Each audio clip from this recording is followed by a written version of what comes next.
Dereck Brien ubade UMP jong Raja Sabha na parti TMC hinen kasengi khalwi Dereck urempang ulawan yuk jat Mawkyrwat kumsi Bynta bonwan Ialap Elekshon ban ai kajing kesyan yau ba sounder Cajee ubade ukertong na parti TMC na Mawkyrwat Southwest Kasil sesuai kani kajing yang pai ba kalong kumsi Bynta banyak kendu lang na Bynta kisamla bala penyak da youth wing jong ka TMC Mawkyrwat block hagaba kila pelong ya kani kajing lang hamadan jong ka Nativity Higher Secondary School Mawkyrwat ha kajing don lang uba sounder Cajee ubade ukertong ka parti TMC ba Ben Johnson linglo presiden jong ka youth wing jong ka TMC bat kiwe de kireu rang ba na ka parti TMC the Meghalaya government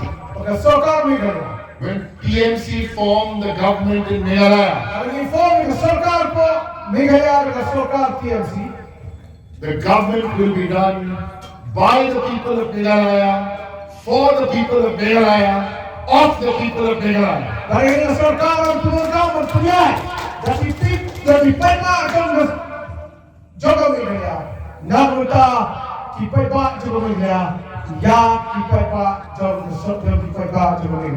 Not from Guwahati, not from Delhi, not from everywhere, anywhere else.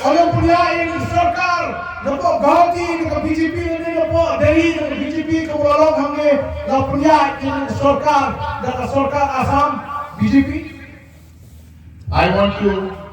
end my little speech today by telling you what role you have to play.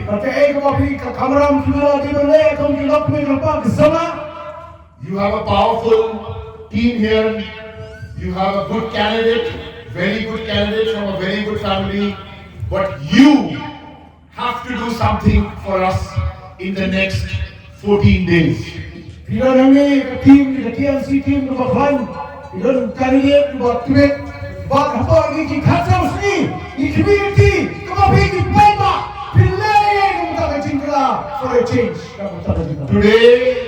Today is February 11. I want from you, please give me 10 hours every day till the election.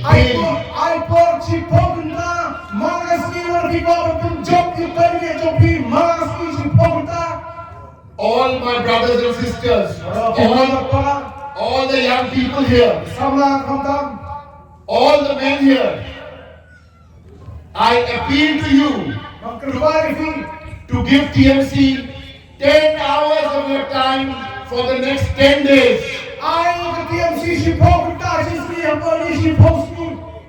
And then I promise you, Boss Sounder will give you 5 years of his hard work working for you.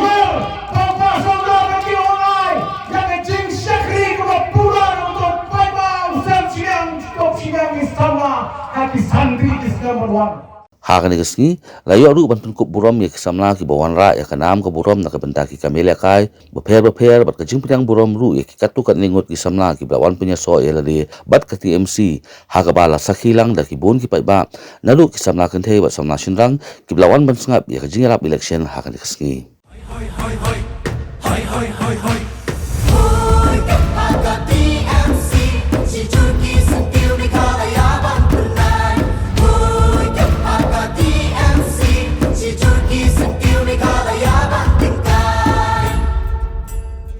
Jungi mentala dei kapor ka jingkela kisur ngin pen sawala wan kapor ka jingkela rilum jungi mentala dei kapor ka jingkela kisur ngin pen sawala wan kapor ka jingkela